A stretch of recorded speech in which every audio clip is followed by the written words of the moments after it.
সবাইকে সবাইকে ধন্যবাদ প্রণাম জানিয়ে আমি একটা কেস বলছি। আমার এক পেশেন্টের, আমার হসপিটালে, আমি যে হসপিটালে ডিউটি করি সেইখানকারই ফার্মাসিস্ট, ওনার শাশুড়ি মা ওনার শাশুড়ি মা একদিন রাত্রিবেলা হঠাৎ করে ফোন করেন। রাত্রিবেলা 9টার সময়, 9টা সাড়ে 9টার দিকে, যে অভিজ্ঞতা মায়ের, শাশুড়ি মার অবস্থা খুব খারাপ হয়ে গেছে। সোডিয়াম, পটাশিয়াম ফল করে গেছে। পটাশিয়াম ফল করে গেছে। মা কিরকম যেন একটা আচরণ করছে, আহ, বুঝতে পারছি না। তো আমি বললাম যে এই অবস্থায় তো কিছু করার নেই এখন, রাত্রিবেলা কি ওষুধ দেবো আর কি করবো। তারপরে আর কয়েকটা কথাবার্তা বলেছি এবং তারপরে আমি আর বেশি এটা করিনি। তাই বললাম তুমি যদি সম্ভব হয় একটু এত রাতে রিস্ক না নিয়ে হসপিটালাইজড করো।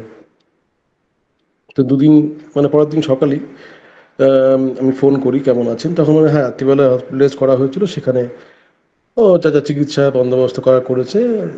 যাই হোক, তারও 4-5 দিনকে, 1 সপ্তাহ পরে ওনাকে ডিসচার্জ করে। পটাশিয়াম লেভেলটাকে ঠিক করে দেয়।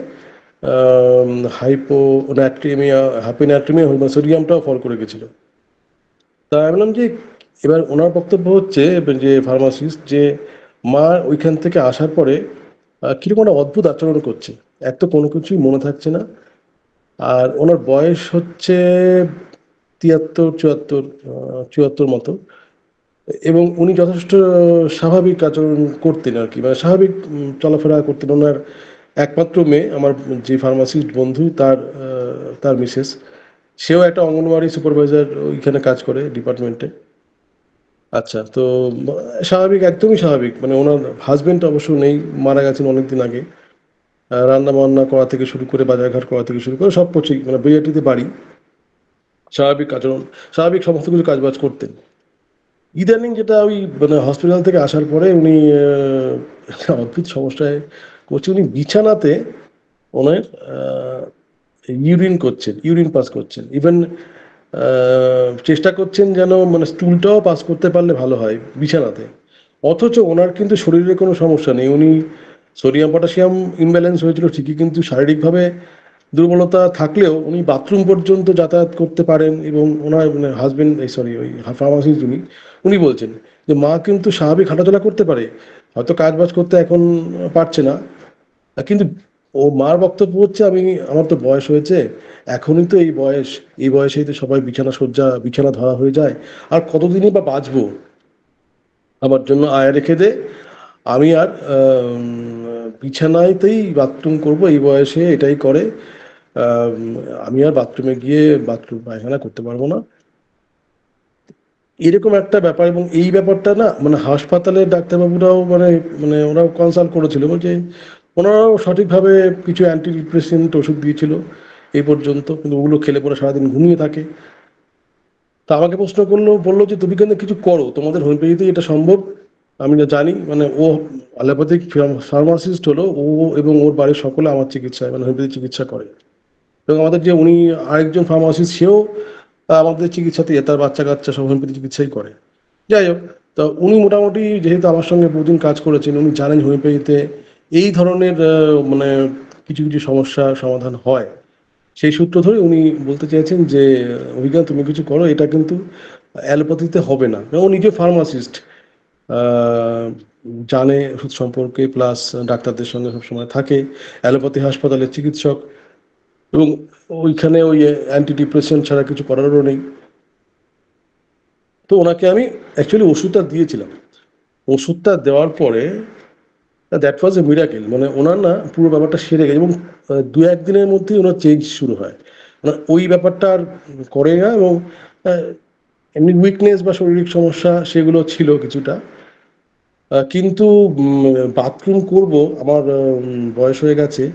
এই বয়সেই সবাই এরকম বিছানা সজ্জা হয়ে যায়, বিছানা ধরা হয়ে যায়, এই কথাগুলো উনি আর বলেননি। এবং তারপর থেকে মোটামুটি এখন নর্মালি মানে যায়, মানে স্টুল পাস করতে, ইউরিন পাস করতে বাথরুমেই যায়। তো দিস ওয়াজ আ মানে স্মল কেস, একটা ছোট্ট কেস আমি বললাম। এই কেসে আমি ওনাকে কি ওষুধ দিয়েছিলাম,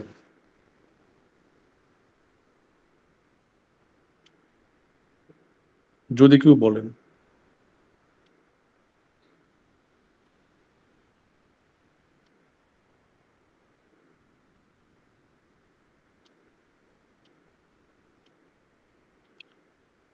আর উনি খুব ভুলে যাচ্ছিলেন, একটা ক্লু দিচ্ছি, উনি সবকিছুই ভুলে যাচ্ছিলেন।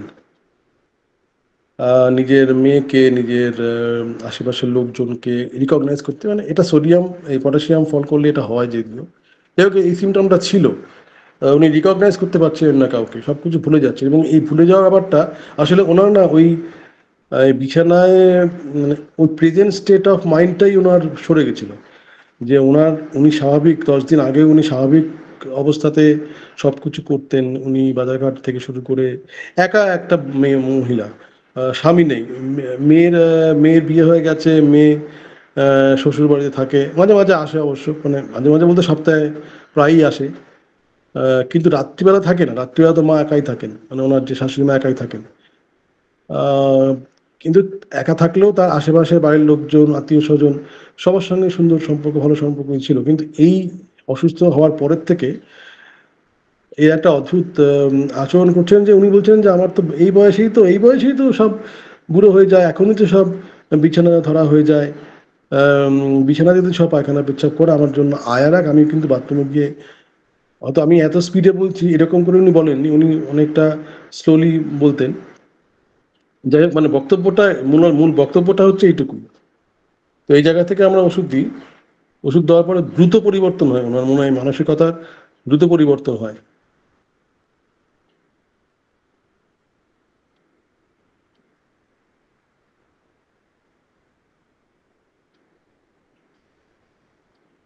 কেউ বলবেন? Sympathy hello? চাইছেন কি? সিম্প্যাথি না, আমি একদম আর স্পেসিফিক রুব্রিকের কথা বলছি, কিন্তু আমি দু একটা রুব্রিকের বেসিসে ওনাকে একটা ওষুধ দিই, সেই ওষুধটা দেওয়ার পর উনি চেঞ্জ হয়ে যান। হ্যাঁ, আপনি সিম্প্যাথির কথা বলতে পারেন, ভাবতেই পারেন, অসুবিধা নেই। তাহলে carried desire to be carried. Okay, আমি না ওনাকে দিয়েছিলাম মেডোরিনা। মেডোরিনাম, ফরগেটফুলনেস আপনি হ্যাঁ, ফরগেটফুলনেস নিয়েছিলেন? ফরগেটফুলনেস তো ছিলই দিদি, ফরগেটফুলনেস তো ছিলই, কিন্তু ফরগেটফুলনেসে তো প্রচুর ওষুধ, ওই বেসিসে মেডোরিনাম দিইনি কিন্তু। আগে ভালো ছিলেন, এখন হঠাৎ চেঞ্জ হয়ে গেছে, সবকিছু তেনার ছিল। হ্যাঁ, হ্যাঁ, আমি একটা রুব্রিক নিয়েছিলাম, রুব্রিকটা হচ্ছে old sensation of being men in, singular medorrhinum আছে। আরেকবার বলবেন? কি হ্যালো? স্যার আরেকবার old old sensation, old sensation, এটা সিনথিসিসে আছে, old sensation of being men in. আর নিয়েছিলাম dementia senile premature, dementia senile premature. দেখুন এই দুটো রুব্রিকে বেসিসে মেডোরিনামই আসবে। একটু কেউ দেখবেন যে ব্যাটারিটা, স্যার একবার বলবেন একটু ওখান থেকে। Delusion, sorry, old sensation of being, old, OLD, old, old দিয়ে সার্চ করুন, old sensation of being men in. মেড মেড মেন মেন মানুষ, না না, মেডোরিনামই এলো। তাই তো বলছি।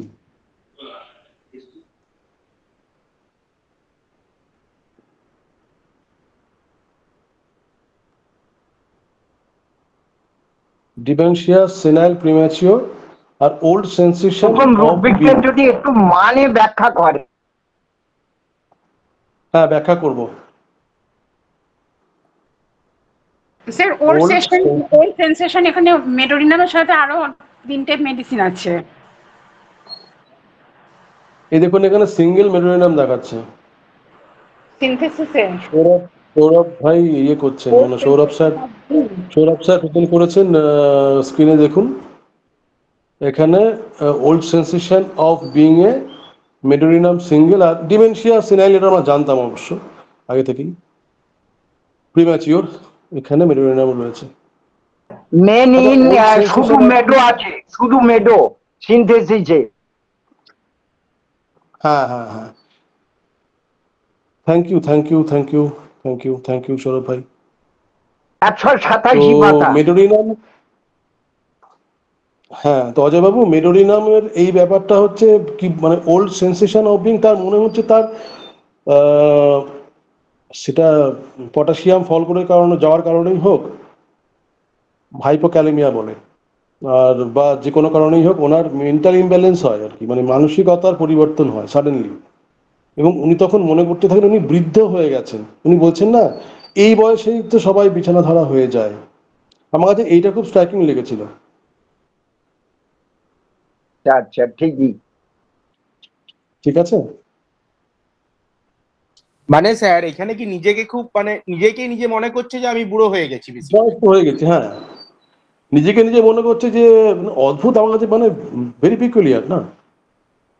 আমার কাছে এটা বলার সঙ্গে সঙ্গে আমি কিন্তু তুমি একটা সময় দাও, দেখে নিয়ে বলছি তোমাকে, কিন্তু ওই ব্যাপারটা আমার কাছে খুব স্ট্রাইকিং লাগে যে নিজেকেই নিজে মনে করছে আমার বয়স হয়ে গেছে এবং সেই জন্য সে বিছানায় পেচ্ছাপ পায়খানা করবে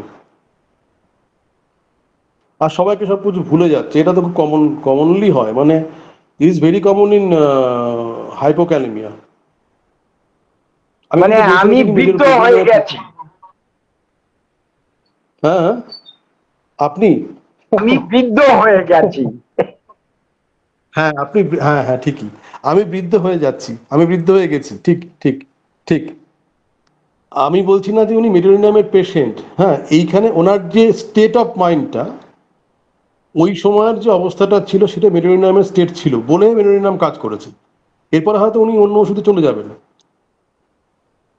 এবার আমরা মেডোরিনাম সম্বন্ধে যদি একটু ঢুকি আলোচনায়, অলরেডি মেডোরিনাম সম্বন্ধে আলোচনা হয়েছে, কালকেও সুকান্তদা করেছেন, আজকে আমি সুযোগ পাইনি, আর লাস্টের দিকে হাফেজুলদার ক্লাস শুনেছি, কিন্তু রজতদার বক্তব্য আমি শুনতে পারিনি, নিশ্চয়ই বলেছেন ভালোভাবে। তো মেডোরিনাম সম্পর্কে আমি দু এক লাইন বলে আরেকটা বিষয় একটু মানে ডিফারেন্সিয়েশন বলে সেটা, সেই বিষয়টা একটু করি, কয়েকটা রুব্রিক নিয়ে একটু আলোচনা করি, করে ক্লাসটা শেষ করবে। হ্যালো, হ্যাঁ বলুন স্যার। তো এটা তো ঠিক, হ্যাঁ হ্যাঁ হ্যাঁ, তো এটা তো ঠিকই আমরা জানি যে মেডোরিনাম একটা deep acting medicine, very deep acting medicine, এবং এটা chronic ailments due to suppression of gonorrhoea. এই ব্যাপারটা কি হয়, সাপ্রেশন অফ গনোরিয়া। আচ্ছা, একটা কথা আমাকে বলুন, গনোরিয়া এখন তো কারোর হয় না, যাদের হতো আর কি, কেন হতো গনোরিয়া, কেন হতো? ইমপ্রপার সেক্স করতে হতো না, তার জন্য তার রাত দিন যেখানে সেখানে যাকে তাকে, এই বিষয়গুলো নোট করতে হবে কিন্তু, উইদাউট প্রপার কি বলবো বেরিয়ার, উইদাউট প্রপার বেরিয়ার, যেখানে সেখানে, যেমন আমি এখান থেকে কোথাও একটা জায়গায় গেলাম, গন্তব্যস্থানে আমার কাজের জায়গায় গেলাম, কোথাও দূরে কোথাও ঘুরতে গেলাম, বা যেখানে যেতে পারি, যেখানে ব্যবসায়িক কাজে গেলাম, সেখানে গিয়ে আমার মনে হলো যে আমি মেলামেশা করব, মেলামেশা করতে গিয়ে আমার উদ্দাম ইচ্ছা হলো, সেক্সুয়ালিটি ইজ ভেরি হাই, এবং সেখানে দাঁড়িয়ে আমি ওইখানে রাগ ডাক ঘুর নেই, মানে কোনো রকম আবরণ ছাড়া আমি মেলামেশা করলাম। অর্থাৎ এখানে হচ্ছে একটা স্পষ্ট হয়ে যাচ্ছে যে আমার মনে যা চাইছে, আমি আমি কোনো বাঁধন মানছি না, আমার যেটা ইচ্ছা করছে, আমার যেটা ভালো লাগছে, আমি সেটা করছি। এইটা একটা সাইড। এইটা করার পরে তার যখন এরকম পেনিসে মানে ইউরেথ্রাতে যখন ইনফেকশন হচ্ছে বা কিছু, সেটাকে গনোরিয়া বলা হয়, এবং গনোরিয়া হওয়ার পরের স্টেটে সেইটাকে আবার ইঞ্জেকশন দিয়ে, তখনকার দিনে ইঞ্জেকশন দিয়ে ডাক্তারবাবুরা এটাকে চিকিৎসা করে এটাকে বসিয়ে দিতেন, সাপ্রেস করতেন। নমস্কার স্যার, একটু বলছি, এখনো হ্যাঁ, এখনো তাই করা হয়। এখনো তাই করা হয়, সেটাই বলছি। তারপরের স্টেজটা কিন্তু আবার আলাদা, খেয়াল করেছেন? তারপরের স্টেজটা কিন্তু তার মধ্যে একটা প্রচন্ড গোপনীয়তার জায়গা চলে আসে, সে কোথাও কোনো কিছু শেয়ার করতে চায় না, মানে এই বিষয়গুলো বলতে চায় না, ওপেন করতে চায় না, মানে দুটো কন্ট্রাস্টিং ফিচার দেখতে পাচ্ছেন, একটা হলো যে উদ্দামতা, সেক্সুয়াল ইন্টেলিজেন্স, সেটা হাই, মানে তার তার মানে সেক্স ড্রাইভ তাকে বলে। এবং যত রাত হবে, এটা স্পিকার বোধ হয় কোথাও খোলা আছে, এই কথাগুলো ইকো হচ্ছে। Hello, Ajay sir speaker. যত রাত হবে তার তত যেন তার মধ্যে তার এনার্জি লেভেল বেড়ে যাচ্ছে। আমি কিন্তু মেডোরিনামের অ্যাকচুয়ালি জার্নিটা বলছি, মানে এই কথাগুলোর মধ্যে দিয়ে মেডোরিনামকে বোঝা যাবে, চেনা যাবে, ফিল করা যাবে। এবং তারপরে একটা কন্ট্রাস্টিং স্টেট আসে, যেখানে পরে তার মধ্যে গোপনীয়তা শুরু হয়। তখন সে কাউকে কিছু মানে বলতে চায় না, ভেরি সিক্রেটিভ। একটা হলো কামুকতা, লাম্পট্যতা, আবার এই কামুকতা লাম্পট্যতা চাপা দেওয়ার জন্য তার ব্যবস্থা করা, গনোরিয়া চাপা দেওয়ার জন্য ব্যবস্থা করা, এবং দৃঢ়ভাবে অতি গোপনে অ্যালোপ্যাথিক ইঞ্জেকশনের জন্য দ্বারা এইটা সাপ্রেশনে চলে আসে। তাহলে দুটো, এর ফলে তার কিছু কিছু সমস্যা হয়, যেরকম রিউমাটিজমের কথা আমরা শুনেছি, বা ঠান্ডা লাগা, সর্দি কাশি হওয়া, তারপরে তার এলিমেন্টসগুলো হচ্ছে শরীর শুকিয়ে যাওয়া, অনেক কিছু হয়। দিস ইজ দ্য মোটামুটি কনসেপ্ট অফ মেডোরিনাম। আমি যদি সহজ কথায় 2-5 মিনিটের মধ্যে মেডোরিনামকে বোঝার চেষ্টা করি, বা বলার চেষ্টা করি, বা চেনার চেষ্টা করি, তাহলে পরে মেডোরিনামকে এরকম ভাবে আমরা বুঝতে পারবো, চিনতে পারবো।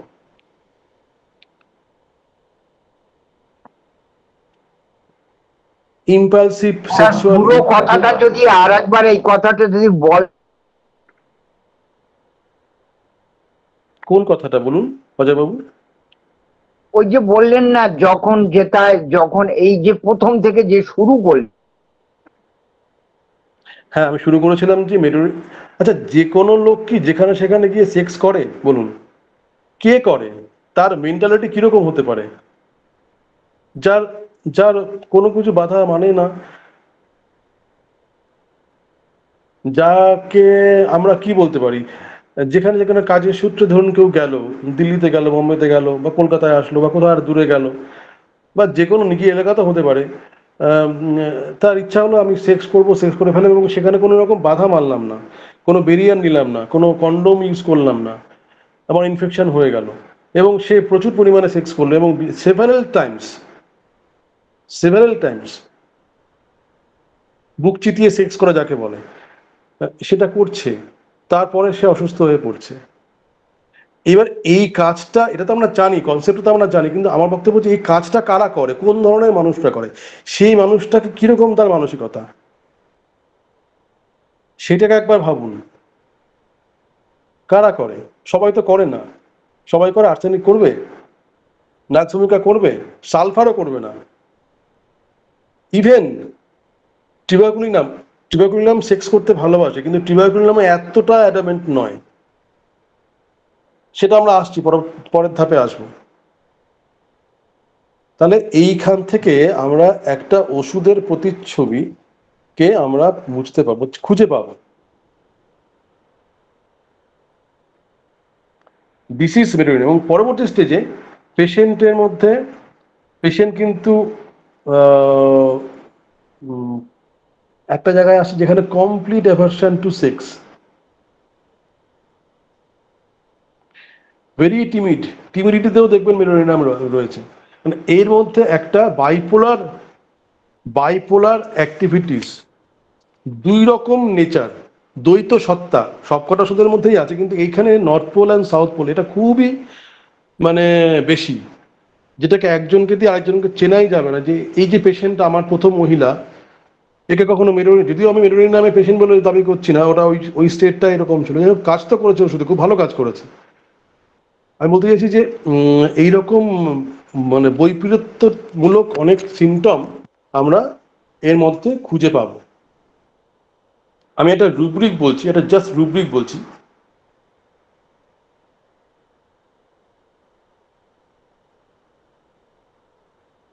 Contrasting mind, contrasting extremes, erratic personality, এই রুব্রিকটা একটু বের করুন। কন্ট্রাস্টিং এক্সট্রিমস, কন্ট্রাস্ট মানে কি? কন্ট্রাস্ট মানে হচ্ছে great difference between two or more things which is clear to you, মানে আপনার কাছে স্পষ্টভাবে দুটো আলাদা আলাদা দেখতে লাগবে, আপনি you can differentiate between two, এটা হলো কন্ট্রাস্ট। একটা সাদা আর একটা কালো, দিস কন্ট্রাস্ট কালার, তাই না? সাদা রঙের প্যান্ট পরেছে এবং কালো রঙের জামা পরেছে, দুটো বিপরীতমুখী কালার, এটা হলো কন্ট্রাস্ট। দুটো বৈপরীত্যক দিক যেটাকে খুব সহজে ডিফারেন্সিয়েট করা যায়, চোখের সামনে ধরা পড়ে। এবং contrasting extremes, erratic personality. Erratic মানে কি? Unstable. Erratic is something that is not consistent, যেটা স্থায়ী নয়, or is lacking in a fixed course, তার কোনো নির্দিষ্ট কোর্স নেই। ইরাটিক পার্সোনালিটি মানে চেঞ্জেবল পার্সোনালিটি, এবং সেটা হচ্ছে কন্ট্রাস্টিং এক্সট্রিমস। এইখানে আছে আপনার, দেখুন তো, এটা কমপ্লিট রেপার্টরিতে আছে অ্যাগারিকাস, ইগনেশিয়া এবং ব্রোল্ডে আছে মেডোরিনাম, তিনটে ওষুধ মোটে আছে। কমপ্লিটে কেউ শো করতে পারবেন বা এখানে স্ক্রিনশট দিতে পারবেন?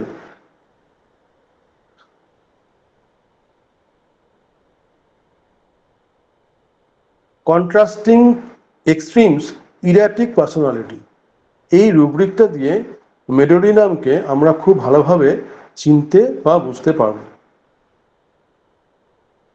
A person having great difference between two or more things, an unpredictable, unstable, not consistent personality. মানে এই যে ব্যক্তিত্ব, এই রোগীর ব্যক্তিত্বটি হচ্ছে আনপ্রেডিক্টেবল, তাকে আগে থেকে আঁচ করা যাবে না, সে কখনোই স্টেবল নয়, কখনো এইরকম তো কখনো অন্যরকম, কনসিস্টেন্ট নয়, নন কনসিস্টেন্ট পার্সোনালিটি। এই রুব্রিকটার মানে হচ্ছে এইটা।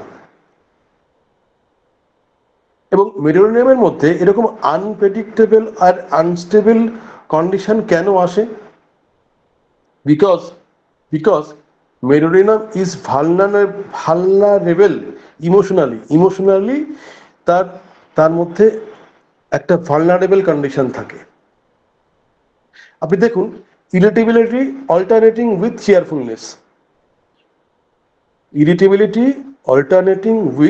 চেয়ারফুলনেস, ঠিক আছে? আমি কয়েকটা রুব্রিক জাস্ট বলছি। Mind, mirth, hilarity, liveliness. একদিক থেকে মানে mirth, hilarity, liveliness alternating with sadness, খুব হাস্যোজ্জ্বল, খুব খুশি, হাসি খুশি, মজা করছে, তার সাথে সাথে সাথে তার মধ্যে আবার অল্টারনেটলি স্যাডনেস কাজ করছে। প্রচন্ড অস্থির, medorrhinum patient is very much restless, কখনো স্থির থাকে না, এই যাচ্ছে, এই আসছে, এই বসছে, এই উঠছে। বাচ্চাকে দেখবেন, কোথাও মেডোরিনাম পেশেন্টকে আপনি মানে স্থির বসতে দেখবেন না, রেস্টলেসনেস। এখানেও দেখুন, restlessness, nervousness alternating with relaxation, এর মধ্যে আবার একটা স্টেজ আসে, সেখানে সে রিল্যাক্স হয়ে থাকে।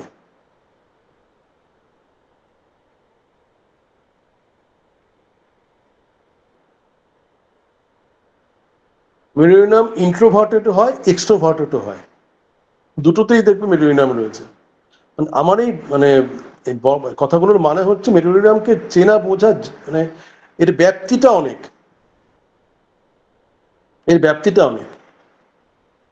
আমি লাস্টের পর্যায়ে চলে এসেছি।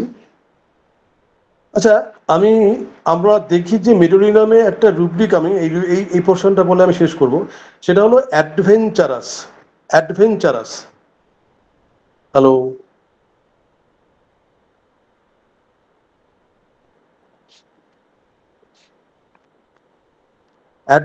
হ্যালো, হ্যাঁ, শোনা যাচ্ছে।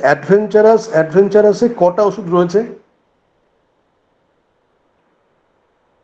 অ্যাডভেঞ্চারাসে কমন ওষুধ হচ্ছে আপনার কার্সেনোসিন, মেডোরিনাম অ্যান্ড টিবাকুলিনাম, খুব কম ওষুধ।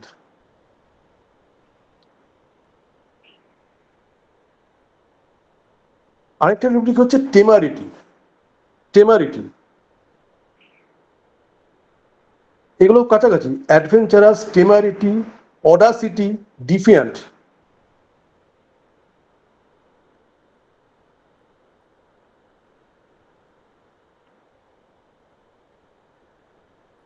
What is the difference between temerity and Audacity?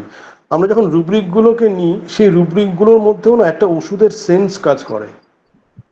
ওষুধকে বোঝা যায় যে রুব্রিকগুলোকে আমরা গ্রহণ করছি, ইন্টারপ্রিট করছি পেশেন্টের কাছ থেকে, সেইটার জন্য কিন্তু অনেক সময় আমাদের ডিকশনারি বইটা খুলতে হয় এবং সেই খুলে সেই রুব্রিকটার মানে উল্টে পাল্টে ভালো করে 3-4টে রেপার্টরি ডিকশনারি থেকে দেখতে হয় এবং তারপরে অনেক সময় খাতায় লিখে রাখতে হয় যে এটার কি মানে, বাংলায় কি মানে। তারপরে আমরা আত্মোপলব্ধি করতে পারি যে দিস ইজ দিস, এই রুব্রিকটার মানে হচ্ছে এইরকম, এবং এই রুব্রিকটার যেহেতু এরকম মানে, এইরকম রুগী যখন আমরা আমাদের কাছে আসবে তখন তাকে আমরা এই রুব্রিকটা নিতে পারি। সেই জায়গায় দাঁড়িয়ে আমরা জানি যে টেমারিটিতেও আছে তো, টেমারিটি আছে আছে আছে আছে আছে আছে। কি মানে টেমারিটি? হঠকারিতা, হোয়াট ইজ টেমারিটি? নিষ্ঠুরতা, নিষ্ঠুরতা, নিষ্ঠুরতা। হঠকারিতা, ঔদ্ধত্য, দুঃসাহস। বাহ, ভেরি গুড। আমরা যদি সোর্সে যাই একটু, রাইট, দেখতে পাবো যে টেমারিটি শব্দটা কোনখান থেকে এসেছে। টেমাস মানে হচ্ছে অন্ধকার, অন্ধকার, ডার্কনেস। এবং টেমারিটি তামাস হয় না, তামাস, তমসা, ঘন অন্ধকার, এরকম মানে হয় না, শুনেছি তো আমরা বাংলাতে। এইখান থেকে এসছে টেমারিটি, মানে ব্লাইন্ডনেস, অর্থাৎ যে কাজটা আমি করছি সেটা আমি কি করছি আই ক্যানট আন্ডারস্ট্যান্ড, আমি না বুঝে করছি। আমি একটা উদাহরণ দিলে ওটা সহজ হয়ে যাবে। ধরুন আপনি দেখলেন একটা ছেলে রাস্তায় বাইক চালাচ্ছে, বাইকটা আমি প্রায়শই দেখি, আজকাল ইউটিউব খুললে রিলস দেখি আমরা, মানে ফেসবুক খুলে রিলস দেখি আমরা, সেই রিলসে এরকম দেখাই যায় বাইক নিয়ে কখনো একবার ডান দিকে কাত হয়ে যাচ্ছে, একবার বাঁ দিকে কাত হয়ে যাচ্ছে, এই ভিড়ের মধ্যে এই পাশ থেকে ও পাশ থেকে, এই ফাঁক দিয়ে ঢুকে গেল, ওই পাশ দিয়ে বেরিয়ে গেল, এক্ষুনি মনে হচ্ছে ধাক্কা লাগবে, এই লাগলো আবার বেরিয়ে গেল। এটা কি? এইটা কি? এইটা যে চালাচ্ছে এই বাইকটা, সে কি এটাকে বলুন যে এটা কি অ্যাডভেঞ্চারিজম, এটা কি অ্যাডভেঞ্চার নাকি অডাসিটি? আমি একটা উদাহরণ দিয়ে বলছি তাহলে বুঝতে সুবিধা হবে, নাকি টেমারিটি না কি এটা?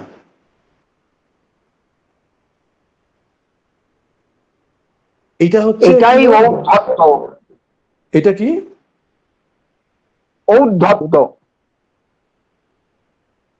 ঔদ্ধত্য। দেখুন একটা কথা বলছি, ঔদ্ধত্য হচ্ছে, আপনি তো আমার থেকে বয়োজ্যেষ্ঠ, আমি আপনাকে বলছি যে অজয়বাবু আপনি কিছু জানেন না, আপনি কিছু বোঝেন না, আপনার বলা কোনো ক্ষমতা নেই, আপনি চুপচাপ থাকুন। This is ঔদ্ধত্য।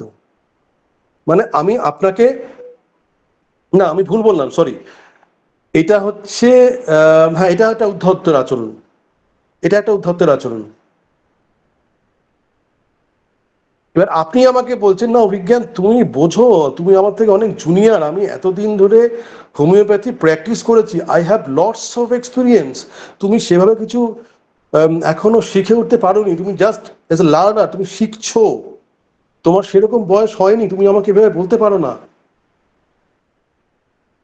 তখন আমি বললাম যে আমি আপনাকে বলছি, আপনার কোনো কথা আমি শুনবো না,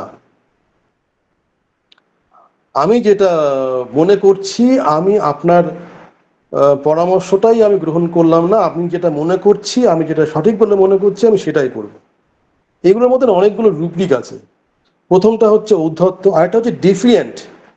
ডিফিয়েন্ট হচ্ছে যে আপনার প্রতিষ্ঠিত যে ধ্যান ধারণা, সেইখান থেকে আমি আপনাকে চ্যালেঞ্জ জানাচ্ছি, আপনার কথা আমি শুনছি না। আরেকটু সহজ করে বলি, ধরুন একজন শাশুড়ি মা আর একজন বৌমা, এগুলো কিন্তু কাজে লাগবে, মানে এটা বোর লাগতে পারে, জানি না কিরকম বোর লাগছে কিনা।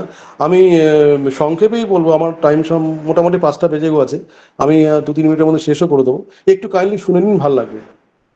তো যেটা বলছিলাম, শাশুড়ি বৌমার ঝাবলা, এবং বৌমা শাশুড়ির কোনো কথা শোনে না। শাশুড়ি বলছে তোমাকে সন্ধ্যেবেলায় বাড়ি ফিরতে হবে, বৌমা রাত্রিবেলায় বাড়ি ফিরছে। শাশুড়ি বলছে তোমাকে রান্না বান্না করতে হবে, বৌমা রান্না বান্না করবে না, চুপচাপ ঘরে শুয়ে থাকছে, মোবাইল ফোন ঘাটছে। এটা হলো ডিফিয়েন্ট। আর উদ্ধত্ত হচ্ছে যে ওনাকে চুপ করিয়ে দেওয়া, তুমি চলে যাও, তোমার কথা আমি শুনবো না। বরকে বলছে যে এরকম মহিলা থাকলে পরে আমাকে তাহলে তোমাকে পাবে না, তুমি তাহলে মাকে সরাও, মাকে তাড়াও বাড়ি থেকে, মাকে তাড়াও। দিস ইজ হচ্ছে উদ্ধত্ত, যেটা আপনি বলেন অডাসিটি। এই দুটোর মধ্যে কোনোটাই কিন্তু টেমারিটি নয়। টেমারিটি হচ্ছে অন্ধকার থেকে আসে। এবারে জানে না যে আমি কি করছি। বাইকটা যদি আমার কোনো কারণে একটু পিছলে যায় তাহলে আমি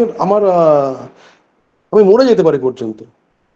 মানে আউট অফ ব্লাইন্ডনেস, সমাজকে কাউকে শো করার জন্য আমি কোনো কিছু করছি। This is temerity. নিষ্ঠুরতা বা যেটা বললে নিষ্ঠুরতা বা এর মধ্যেকার বিষয়টা হচ্ছে যে আমার মধ্যে একটা শো থাকবে, শোয়িং নেচার থাকবে।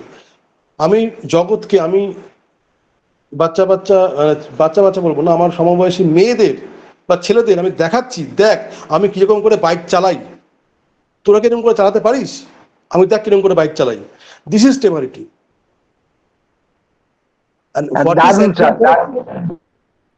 What is adventurous? অ্যাডভেঞ্চারাস হচ্ছে আমি এর মধ্যে মজা খুঁজছি।